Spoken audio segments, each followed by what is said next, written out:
Vamos para o nosso estudo bíblico dessa noite, então.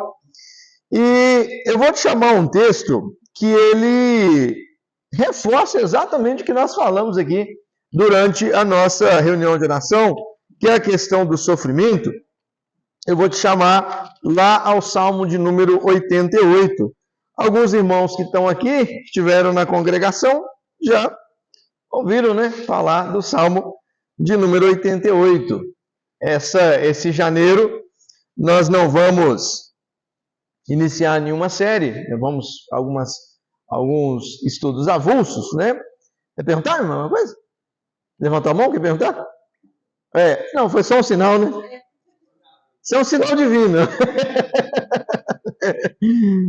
Mas nós não vamos iniciar nenhuma série, vamos fazer alguns estudos avulsos, e o Salmo 88, meus irmãos, ele é, para mim, um salmo muito especial, é um texto pelo qual eu tenho muita vontade de escrever sobre ele, né? Provavelmente o meu trabalho próximo será no Salmo de número 88, e ele é interessante porque o Salmo de número 88, ele faz parte de uma classe de salmos na Bíblia chamados salmos de lamento, né? São aqueles salmos onde o salmista ele expõe, né, as suas lutas, as suas dores, e coloca diante de Deus. O lamento bíblico não é ficar murmurando, né? Ao contrário, é colocar diante de Deus a opressão, né, o problema, e pedir a Ele o livramento. Só que, meus irmãos, o Salmo 88, ele é dos salmos de lamento, ele é o mais triste de todos. Sabe, tem uma característica nos salmos de lamento, que todos eles sempre terminam com esperança, né, com a certeza de que Deus vai mover, vai fazer algo. Ele termina com a nota de esperança. Agora, o Salmo 88, meus irmãos, ele termina em trevas. A última palavra do Salmo, né, são trevas. Ele é um salmo duríssimo. Nós sabemos muito pouco sobre o contexto em que ele foi escrito. Você tem aí o sobrescrito do Salmo, né, que ajuda um pouquinho, mas não ajuda tanto. Ele apenas diz assim, essa parte em itálico aí da sua Bíblia, né? Cântico, Salmo dos filhos de Corá, ao mestre de canto, para ser cantado com cítara. Salmo didático de Emã Ezraíta. Então ele não dá muito do contexto no qual esse salmo foi escrito, simplesmente fala que o autor dele é esse Emã, né? Esse Emã nós sabemos quem é pela escritura, ele é filho de Zera, né? Irmão de Etã, e é um dos sábios de Salomão. Se você for lá para 1 Reis 4, né, no verso 31, na lista ali dos sábios de Salomão, apresenta quem que é esse autor desse salmo, né? Esse tal de Emã. Ele era músico, e ele então adaptou esse seu texto para que ele fosse cantado e ensinado no templo, nos dias de culto da igreja, né?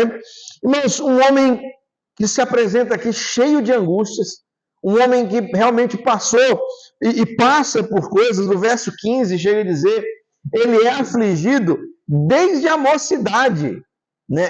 Há uma angústia que é constante na vida dele, e que ele simplesmente parece assim,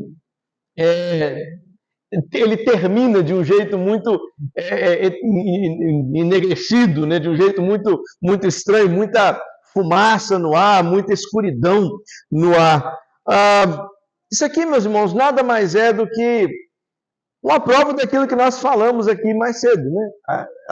Infelizmente, a dor, o peso, ele faz parte dessa vida. Homens de Deus, meus irmãos, a gente não pode se iludir com isso. Há pessoas que acham que fazer parte do cristianismo, há igrejas que pregam isso, que a partir do momento que você se torna cristão, acabaram os seus problemas, né? Não há mais nada agora, a vida vai ser perfeita, você vai ter o carro do ano, você vai ter a casa do ano, a doença não vai mais encostar sobre você.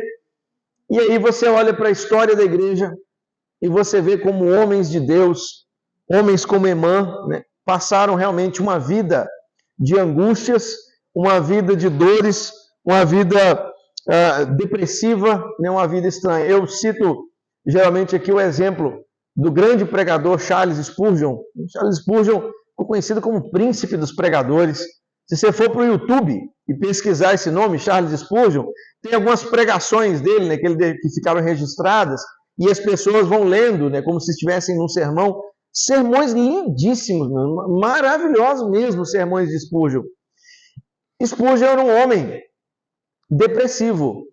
A história conta que houve momentos que os diáconos tiveram que ir atrás do púlpito e carregar Spurgeon pelo braço para ele pregar, de tão para baixo, né, de tão depressivo que ele estava. Um homem de Deus, e que a história registra que foi um homem depressivo, um homem que sofreu muitas angústias, meus irmãos.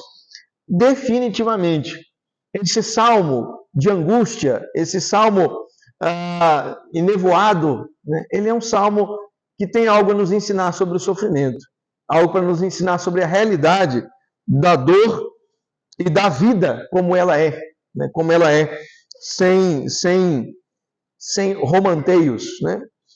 Olha, por exemplo, verso 1 e 2, quando Emã coloca a súplica dele diante de Deus, e a súplica dele aqui é incrível, ele quer que Deus ouça ele. Olha só, o verso 1.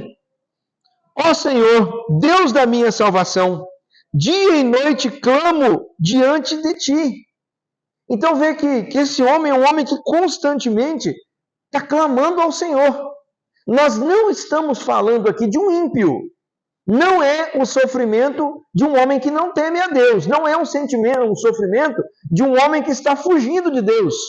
Não é o sentimento de alguém de fora da fé ou que não crê. Irmãos, é a súplica de um crente, de alguém que entregou a sua vida a Deus. As suas orações são constantemente diante de Deus.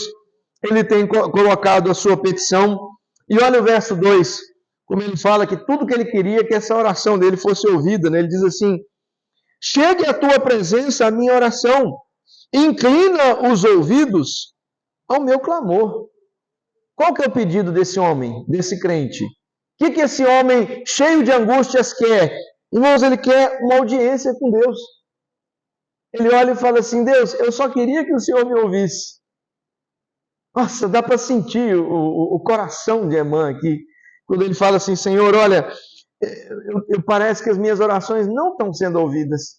Parece que eu estou falando e Deus simplesmente nada ouve, ou se ouve, nada responde às minhas súplicas. Tudo o que ele quer é que a oração dele seja ouvida, né, irmãos? Tudo que o salmista quer é que Deus, por um momento, se incline e se aperceba das angústias que ele está passando. Mas parece que o que Emã sente é que Deus não ouve. E isso é terrível, meus irmãos. Como isso dói, na verdade. Você já passou por isso, de colocar diante de Deus e orar e parecer que os céus estão em silêncio?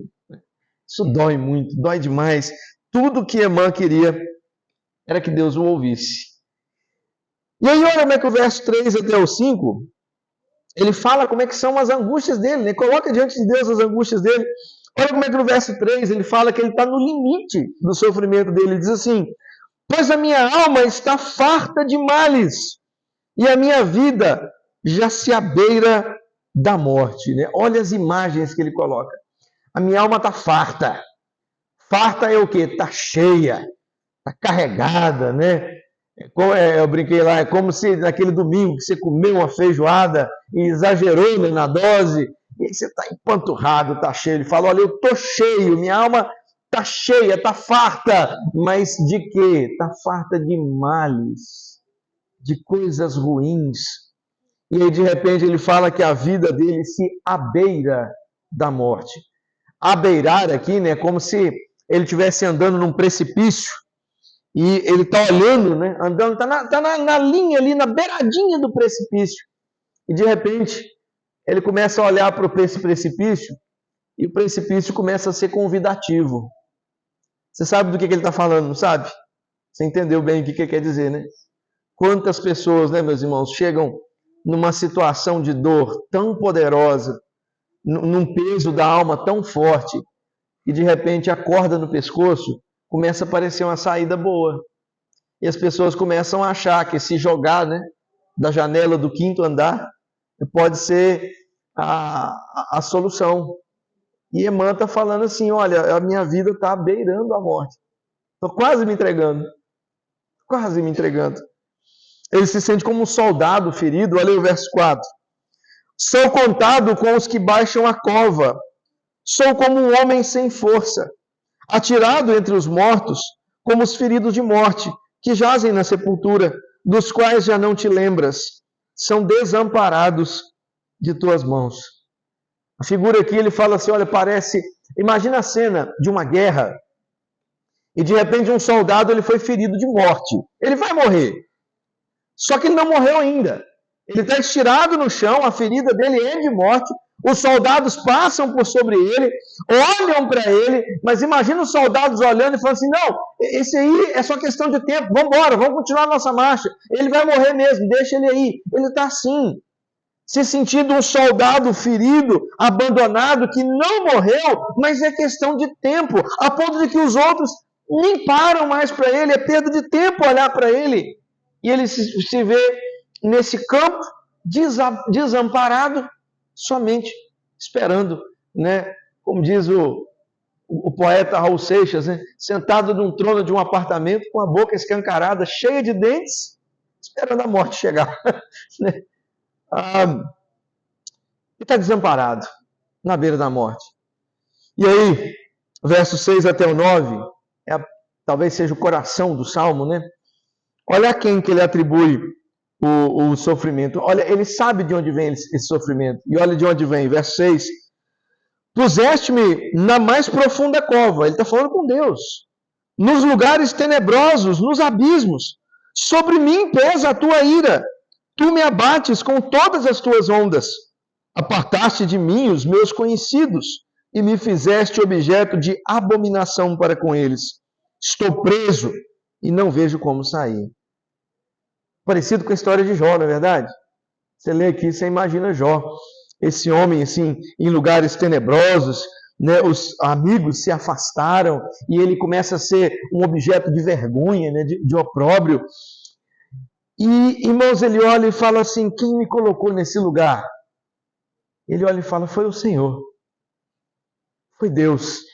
Foi Deus que me colocou aqui. Irmãos, ele não atribui o sofrimento dele ao diabo. Ele não atribui o sofrimento dele ao acaso. Ele não atribui o sofrimento dele às circunstâncias. Mas ele olha e fala assim, eu sei que foi Deus que me colocou aqui.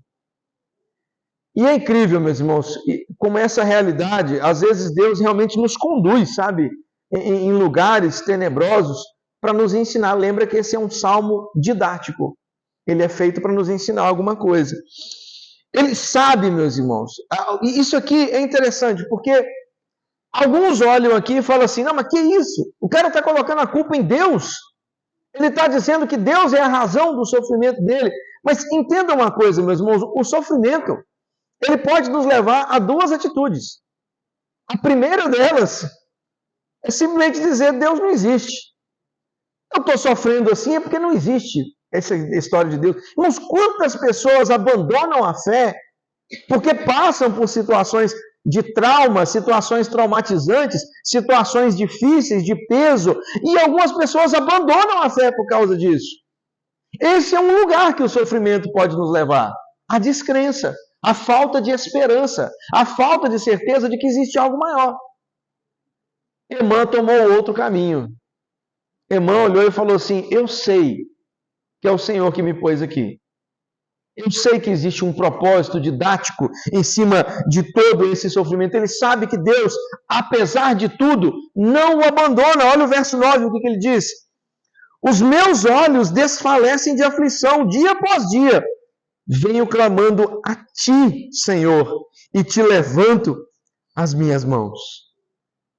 Centro do Salmo.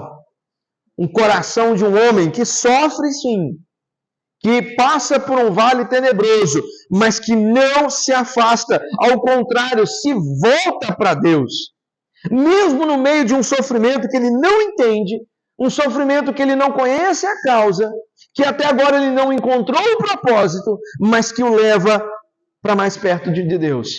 Não o faz perder a fé. Ao contrário, o faz erguer as mãos, ainda na dor. Ele sabe que Deus continua sendo Deus. Ainda no peso, ainda que nem tudo esteja saindo como ele queria, como ele gostaria. E, meus irmãos, a vida nem sempre é fácil. Todos nós sabemos disso. Todos nós sabemos que a vida, como ela é, não é definitivamente um mar de rosas, como muitos acham ou gostam de pintar que é.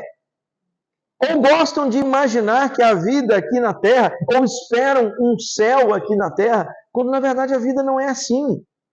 Ela é cheia de situações, cheia de dores, cheia de problemas, meus irmãos, uma vida que não é fácil.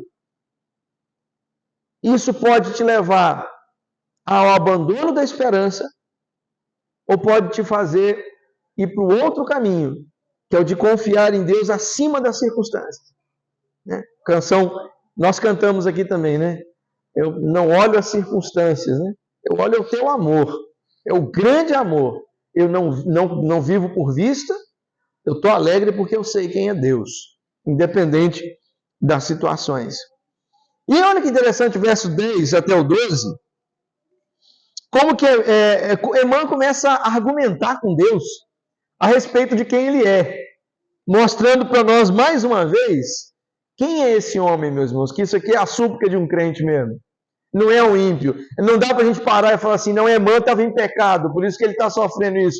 Porque olha só, é como se ele olhasse para Deus agora e falasse assim, Senhor, o que o Senhor ganha com a minha morte? Porque a minha morte, na verdade, vai gerar perda. Porque, olha só, ele começa a falar assim, Deus, se eu morrer, o Senhor vai perder um grande teólogo. Porque, olha só, o verso 10 fala assim, ó, mostrarás tu prodígios aos mortos?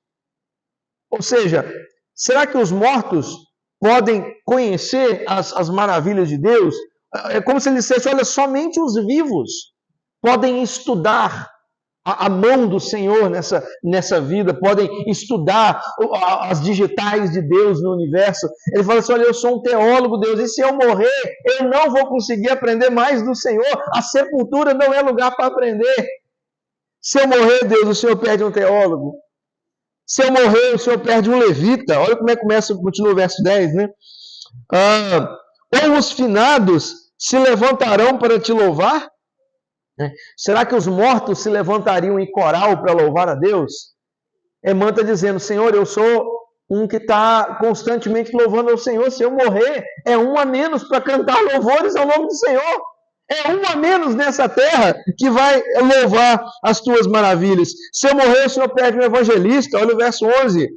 Será referida a tua bondade na sepultura, a tua fidelidade nos abismos.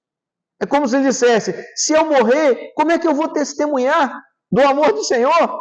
Como é que eu vou testemunhar da graça, das maravilhas do Senhor? Se eu morrer, é um evangelista a menos na terra. Se ele morrer, é um adorador a menos. Olha o verso 12. Acaso nas trevas se manifestarão as tuas maravilhas e a tua justiça na terra do esquecimento? Trevas e terra do esquecimento aqui, tudo sinônimo da sepultura, né? Sinônimo da morte. Cemitério, meus irmãos, não é lugar de adorar, né? Não é lugar de se lembrar, é lugar de se esquecer, de ser esquecido. Essa realidade também que às vezes a gente não gosta de lembrar. O que significa, né? Não sabe? O seu filho vai se lembrar muito bem de você, né? O seu neto também vai se lembrar bastante de você. O seu bisneto, aí vai depender de algumas situações, né? Seu tataraneto, meus irmãos, provavelmente nem vai saber quem você foi. Talvez você vai ser só uma lembrança numa foto. E em 4 ou 5 gerações, ninguém nem se lembra mais do seu nome. Sepultura é lugar de esquecimento. Esse homem vira e fala assim, Deus, se eu morrer, vai ser um teólogo a menos, um levita a menos, um evangelista a menos, um adorador a menos, um crente fiel a menos nessa terra. Ele está colocando diante de Deus, falando, Senhor, eu não quero que o Senhor me livre por me livrar, mas eu quero que o Senhor me livre porque eu quero cantar as maravilhas do Senhor, eu quero viver para a tua glória. Eu quero viver para que o seu nome seja conhecido. e que as tuas maravilhas sejam ditas pelo mundo. Mas vamos fazer um exercício, parênteses aqui, né? Responde para você mesmo. Se você morresse hoje, né, a sua falta seria sentida? A igreja de Baixo Guandu, de Belmonte hoje, né? Capaz de eu fazer essa confusão algumas vezes. A igreja de Belmonte hoje, se você morresse, você faria falta para ela? Seu ministério? Você teria como argumentar com Deus? Falar, Deus, não me leva agora não, porque eu tenho esta obra a realizar no meio dos meus irmãos em Belmonte. O que você teria para argumentar com Deus sobre isso, né? É um parênteses aqui que Emã nos leva. Mas vamos terminar o Salmo, olha o verso 13, como é que ele fala que desde cedo, né, ele ora por livramento, ele diz assim, mas eu, Senhor, clamo a Ti por socorro, e antemanhã já se antecipa diante de Ti a minha oração. É como se ele falasse assim, Senhor, na hora que o Senhor acorda, lógico, é sentido figurado, né? Na hora que o Senhor acorda, a primeira coisa que o Senhor ouve é a minha oração. Eu sou o primeiro a se levantar e orar ao Senhor. Mas ainda assim, meus irmãos, olha o verso 14, o sentimento dele. Por que rejeitas, Senhor, a minha alma e ocultas de mim o rosto? Desde madrugada eu estou orando, Senhor, todos os dias. Por que o Senhor não me responde? Você já sentiu assim? É por isso que eu quero escrever sobre Emmanuel. Olha que coisa. Realmente, a dor desse homem é notável. Olha o verso 15. Ando aflito e prestes a expirar desde moço. Sob o peso dos teus terrores, estou desorientado. Se sente desorientado. Vê que a aflição dele, meus irmãos, não é algo momentâneo. Ele não está sofrendo agora por algo de agora. Lembra que ele é um sábio de Salomão. Não é um homem jovem. Não é verdade? Não é um jovem. Ele se tornar um sábio do templo, ele não é um jovem. E ele fala, mas desde a minha mocidade, eu tenho clamado ao Senhor, porque eu tenho estado aflito. Versos 16 e 17, olha como é que ele se sente, né? Se sente como se estivesse afogando. Por mim passaram as tuas iras, os teus terrores deram cabo de mim. Eles me rodeiam como água, de contínuo, há um tempo me circundam. Olha que coisa, né? Isso aqui é uma figura de uma angústia que não vai embora. Quando você pula numa piscina, a coisa que mais é angustiante na água, né, em se afogar, é que quando você pula na piscina, a água toma parte do seu corpo todo. Não tem um lugar que ela não toca. Né? E ele fala, olha, eu me sinto como numa piscina, só que numa piscina de terror. Não tem um espaço do meu corpo que não sinta o peso desse terror, não tem um espaço, não tem nada na vida de Emã que não passe por essa situação. E aí o verso 18 fala do pior sentimento dele, que é a solidão. Olha o verso 18. Para longe de mim afastaste amigo e companheiro, os meus conhecidos são trevas. E o salmo termina assim, acabou o salmo. O companheiro de Emã são trevas. Os amigos de Emã são as trevas. Quem está próximo dele são as trevas. Irmão, sabe, esse é um salmo didático. E uma das coisas que ele nos ensina é que a gente precisa olhar a realidade como ela é. E fazer promessas vazias é muito perigoso. Sabe, às vezes a gente quer ler a Escritura e pegar as boas promessas, e tem boas promessas, tem promessas maravilhosas na Escritura, meus irmãos, principalmente no porvir, né? Mas para hoje também nós temos promessas maravilhosas. Mas sabe, ser um homem e uma mulher de Deus não te exime do sofrimento, não te faz sempre andar em pastos verdejantes. É certo que você vai chegar em pastos verdejantes. É certo que existe uma terra prometida para você, mas até lá um deserto. E pode ser que esses anos de peregrinação sejam anos duros, anos de muita dificuldade. E sabe, sofrimento, meu irmão, não é sinal do desfavor de Deus. Porque homens de Deus sofrem. Não são só os ímpios, os homens de Deus sofrem. Então, definitivamente, eu não posso encarar o sofrimento só como um sinal do desfavor de Deus. É lógico que há sofrimentos que nós mesmos causamos, que são culpa do nosso pecado mesmo, das nossas más decisões. Há isso. Mas nem todo sofrimento, meus irmãos, é sinal do desfavor de Deus. Nós podemos sim passar por momentos de dor. Às vezes a dor pode durar, e durar muito. Mas sabe, se tem uma coisa que esse salmo ensina, é que ainda que você se sinta só, não deixe de crer. Ainda que a dor sobrevenha de tal forma que não haja conselho que te aparte, que não haja realmente situação que te aparte, não entre no caminho da descrença. Uma coisa que esse salmo ensina é isso: não para de orar, não para de confiar no Senhor. Sabe, eu gosto de crer que Emã encontrou, sabe, o seu refúgio. É interessante que o Salmo 89 é do irmão de Emã. O Salmo 89 é um salmo de Etã, o Ezraíta, se você olhar aí. É do irmão dele. E olha como é que esse Salmo 89 começa. Cantarei para sempre as tuas misericórdias, ó Senhor. Os meus lábios proclamarão a todas as gerações a tua fidelidade. Pois dissesse eu, a benignidade está fundada para sempre, e a tua fidelidade tu a confirmarás nos céus, dizendo: fiz aliança com meu escolhido e jurei a Davi, meu servo, para sempre estabelecerei a tua posteridade e firmarei o teu trono de geração em geração. Emã cantou sobre a sua vida de aflições. Etã falou da misericórdia, falou da benignidade e falou daquele que se assentaria eternamente no trono de Davi. De quem que ele está falando, meus irmãos? Quem que é o servo que se assenta no trono de Davi? É Jesus Cristo. É Jesus Cristo. Durante os nossos sofrimentos, uma coisa que nós temos que fazer é lembrar também do sofrimento de Jesus Cristo. Porque o sofrimento de Jesus Cristo, ele nos ensina algo maravilhoso, meus irmãos. Que até mesmo o sofrimento, o mais duro e hediondo que seja, se ele vem de Deus, ele é carregado de propósito. Jesus não sofreu à toa.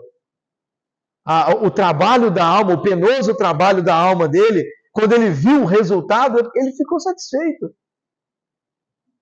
E quando Cristo concluiu o seu propósito aqui nessa terra, meus irmãos, eu imagino aquele momento, Jesus Cristo sendo assunto aos céus, e de repente acontece: levantai-vos, ó portas eternas, levantai-vos, ó portais eternos, para que entre o Rei da Glória. Quem é o Rei da Glória? É o Senhor dos Exércitos, forte e poderoso. Ele é o Rei da Glória. Levantai, ó portas, as vossas cabeças. Houve um propósito no sofrimento de Cristo. E assim, meus irmãos, um propósito do nosso sofrimento. E quando nós aprendemos a encontrar a misericórdia de Deus e começamos a proclamar que nos sofrimentos Deus tem cuidado de nós, e começamos a anunciar que até mesmo as nossas dores, elas podem sim e serão certamente revertidas para a glória de Deus, nós caminhamos numa vida, meus irmãos, que pode ser uma vida até difícil, mas nós caminhamos numa vida de fé e de esperança, na certeza de que todas as coisas cooperam para o bem daqueles que amam a Deus. Ou, talvez numa tradução mais correta, Deus faz com que todas as coisas cooperem para o bem daqueles que amam a Deus. Salmo 88 é o salmo mais triste da Bíblia para mim. Para mim, no meu olhar, é assim. Mas ele é um salmo que nos ensina muito, meus irmãos. A dor pode ser incompreensível, mas a finalidade sempre será a glória do nosso Deus. E a sua graça nos basta, não é verdade? Há uma canção do grupo Logos, chamada Espinho. A letra é fantástica, Ela diz: Senhor Jesus, eu ainda não entendo o espinho, mas se a cruz é o fim desse caminho, eu o aceito. Eu não sou maior do que o meu Senhor, apenas servo sou. E ele diz assim: se as pontas afiadas da coroa te feriram, ó cabeça, eu que sou corpo, sou parte do corpo, eu não devo reclamar. E aí vem o refrão: dá-me mais graça, Senhor, dá-me mais graça. Passa os teus dedos nos meus olhos, vem me consolar. E Deus é esse nosso consolador, esse socorro bem presente, não é verdade, meus irmãos? Alguém quer fazer alguma pergunta ou acrescentar alguma coisa ao Salmo 88? Vamos colocar de pé, vamos orar, então agradecendo a Deus por mais um estudo bíblico. Senhor Pai, Deus Todo-Poderoso, obrigado mais uma vez por nos trazer aqui essa noite e Deus por realmente descortinar para nós essas realidades, Deus, das quais às vezes nós não gostamos de ouvir, que tantos outros pervertem. Ó Deus, mas o que nós queremos é que o Senhor nos fortaleça. Sabemos, Deus, que o Senhor não vai trazer por sobre nós tentação, peso, que nós não possamos suportar. Mas a tua fidelidade, Deus, o Senhor é fiel e vai nos manter de pé. Eu sei, Pai, que o Senhor começou a boa obra e o Senhor vai levá-la até o fim. Portanto, Deus, apenas completa-nos com a tua graça, que o teu Espírito nos fortaleça e que todos os nossos dias sejam um testemunho da misericórdia, da bondade do Senhor nas nossas vidas. Te louvamos, te bendizemos, pedimos a tua proteção, oramos juntos como igreja do Senhor, em nome de Cristo Jesus. Amém. Irmãos, que Deus abençoe a todos, então, e uma ótima semana para a glória dele.